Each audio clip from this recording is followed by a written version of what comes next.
Hey guys, I'm Ian. Welcome back to another episode of C103 News.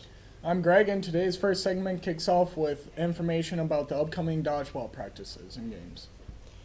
You guys may not know this, but we are reigning dodgeball champs in our yearly game against Zed. Hopefully we can keep that tradition going. So guys, if you don't already know, there's a dodgeball game coming up at end of November, the 21st, 12:45. Be there. Let's try to be as supportive as we can for the RALC team. All right, we have a dodgeball game coming up here soon at the end of November. Just a few of the rules. The boundaries are the blue volleyball lines all the way around. You cannot step out on the sidelines. You can only step out on the back end of the dodgeball court. If you get hit with the dodgeball, you move off to the side. If a team member catches the dodgeball, it brings you back into the game in the order that you got out. If you hit somebody in the head and they're standing still, then you are out. But if they are ducking at any point in time, then the person that ducked is out. At the beginning of the game, everybody starts at the end line on the blue volleyball court. They rush to the center, grab the 3 dodgeballs on the right side of the court, and then they have to come back to the 10-foot line before they can throw the dodgeball forward. Just a few tips. 4 minutes is all they get. I'm here with Alex and Teddy about the dodgeball. How long have you guys played? This will be my 3rd year. This game will be my 5th year. How do you think the game will go this year? I'm really excited. We got Coach Petersley as the referee. I'm going to see a fair game out there. People are going to keep calm, I'm hoping. I think we got a lot of good players. We should get some new players in, and hopefully we can see that they have a lot of talent so we can keep this winning streak going on for the future years. What do you guys expect from our team and school this year? First of all, I want to say I want to see no sagging pants out there. I want to see appropriate shoes when we're playing dodgeball. Sweatpants are fine, or shorts. Just something you can really move around in. I want to see us playing fair, no foul play, no cheating. If you're out, you're out. It's a fair game. It's win or lose. If you're cheating, we're probably going to lose just because you're not playing fair. No cussing or swearing. That can end up in fouls on our team. And just have a good game. Just as Teddy was saying, let's be a good audience out there because the ref knows what they're doing. So guys, now you guys got all the expectation for the dodgeball game and the rules. I hope to see everyone there supporting for our dodgeball team. Go RALC! Back to you, News. Thanks, team, for the information. Be sure to come and cheer us on and watch us continue our winning streak. Greg, how did your advisory pumpkin go? It went swell. We had so much fun painting our pumpkin like Nemo. That's good. My advisory, Miss Barnage, painted ours like Pikachu. One of our news teams is down there covering the whole thing. Let's see how it went.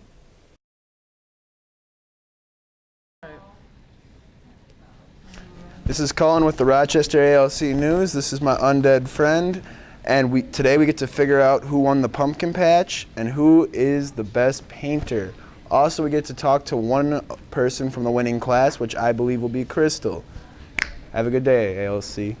This is Colin with the ALC Action News, and I am with the pumpkin winners. I want to know exactly what you used to make this wonderful pumpkin here. Okay, well, our pumpkin is obviously Grumpy Cat, because Grumpy Cat's awesome. Miss Baethke came up with the idea. And to make it, we use apparently blue paint, black paint, pink paint, and white paint. And these wonderful ears are made of cardboard, and we have tacks holding the ears on. Roughly how long did it take you to make this? 2 advisory hours, so like about an hour, I guess. How fun is your recent win? How does victory feel, huh? I am really happy that we won because we get a pizza party. What are you doing on the pizza party? Eating pizza. Well, ALC, that's the news. Hi, I'm Livy, and I'm here with Brittany. We're going to run through a few questions. What is the pumpkin painting money raised for? For yearbook. And how much has been raised so far? So far we have raised $47 through the boograms and $153 from pumpkin painting. How much do you need total? We need $850 total to keep the yearbook prices at $25. Thank you. Thank you, Brittany and Crystal, for the information you shared with us. I think we could all agree that painting pumpkins was really fun and an enjoyable experience. Yeah, it was. It's pretty cool that our school does things like that. Our principal must really care about us. Speaking of that, let's go take a look at what Mr. Zebart has to say this week. Welcome to another version of Z60. Today's topic, open campus at lunch. The Z60 might go a little bit long because of this topic today. So here's the deal. I've been recently approached by several students on the request to do a little modifying on the consequences for open campus, tardiness coming back, being late, that kind of stuff. I've taken under consideration and I have come up with a plan. I think you might agree with this plan. So right now, if a student returns late from lunch, they get a 1-week suspension or grounding for each minute they're late. I'm willing to go and do a 2 minutes equals 1 week. However, upon entering the office, we will immediately check your grades. And at that moment, if you're failing any classes, we are going to stick to the 1 minute equals 1 week. However, if you're passing all your classes, it will be 2 minutes for 1 week. So it's kind of, consider it like a sliding scale dependent on your academic success. Our goal, good citizenship, graduate from high school, earn all your credits. Maybe this will be a little bit of an added incentive to be passing classes. However, people that are currently grounded will remain. We will not do any grandfathering or negotiating with past violators, but moving forward at the start of second quarter, the new rule, so to speak, even though I don't really like rules, but the new policy, which I don't like policies either, but it will be 1 minute equals 1 week if you're failing classes, 2 minutes equals 1 week if you're passing all your classes. Thanks. Thanks, Mr. Zebart.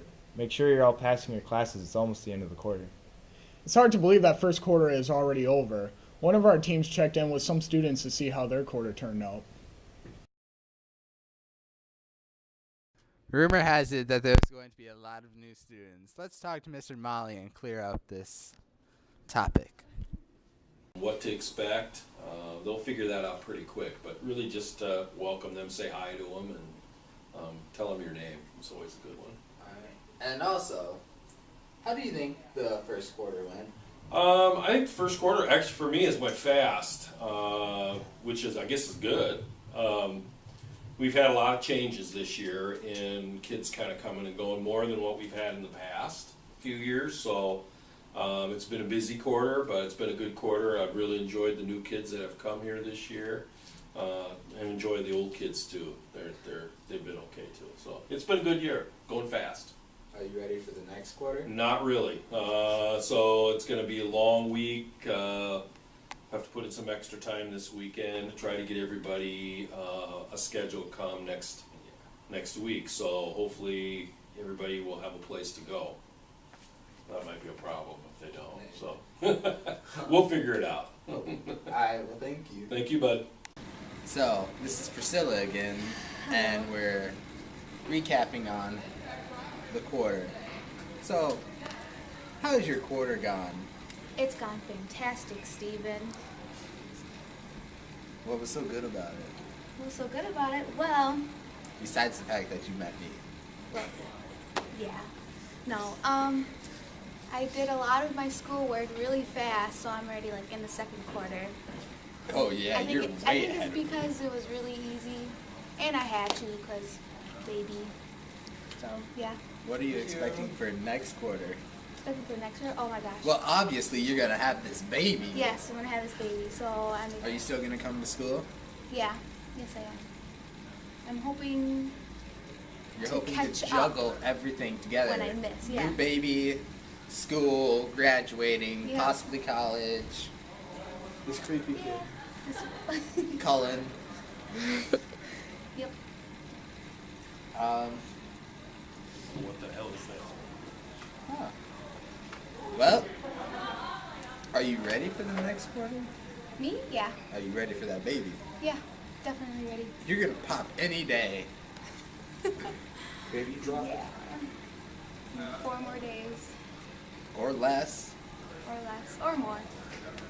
Hopefully I do. Okay, wrap it up. Because it's still going. We're going to have to cut some of this out. We are not going to have to cut any of this out. This is perfect. Okay. Well, this is Priscilla recapping on her quarter. Well, guys, there you have it. And I hope your quarter's been going pretty good, and I hope you're ready for the next quarter. This is Steven signing off. With the new quarter starting on Monday, it's a good time to start thinking about setting goals. If you're a smoker, maybe you've thought about setting a goal to quit, but you just didn't know how to start. If that sounds like you, there are groups starting at the ALC that you might be interested in joining.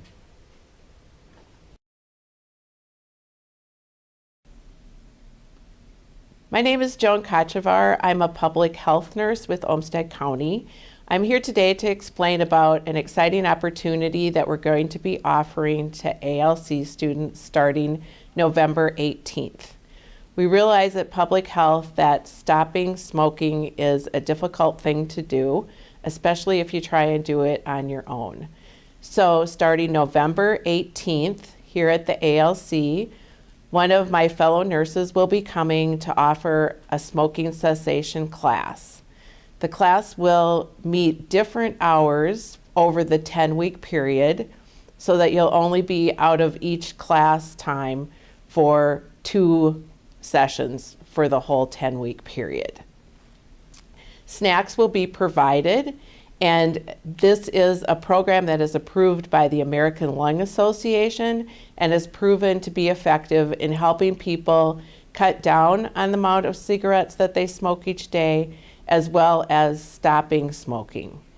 In addition to the 10-week meetings that we will have here at school, we'll also be offering some resources to the students so that you can continue with your efforts after the 10-week time period.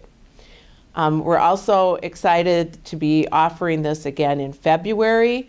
So if you can get started in this group and pass the word on to your friends, we hope we can help several students by the end of the school year. What we're looking to do is have 8 or 10 students start in this group. We don't want it to be super large. So if you're interested, please talk to Doug and he will get your name to us, and we'll make sure you get excused from second period on November 18th and get started with the not on tobacco smoking cessation program. Thank you. Thanks, guys. Thankfully, I don't smoke, but the group would be a great opportunity for those who do. Lois is away on a whitewater trip this week, but once again we have someone stepping in to fill her shoes. They're pretty big shoes to fill. So let's see how this week's stand-in did. Good morning, Rochester ALC, and welcome to Baethke's Life Tips. I was selected by Steven to speak this week about the power of positive attitude. My attitude and my mindset absolutely determine what kind of day I'm going to have, so I do my best to be positive and upbeat because it's a lot more enjoyable than the alternative. I also believe in the power of positive thinking. Basically, whether you believe you can or cannot, you're right. So why not pour your energy into believing that you can make good things happen? If you let negative energy rule your life, you shouldn't be surprised when things don't turn out the way you want them to. You have the power to turn things around for yourself, which I think is far more productive than waiting around for others to do it for you. Tune in next week to see who I get to select to speak about the power of positive thinking. You never know, it could just be you. Thanks for the reminder about staying positive. Well, that's all the time we have for her. Have a great and safe week. See you right back here at second quarter. And remember, don't be a Greg.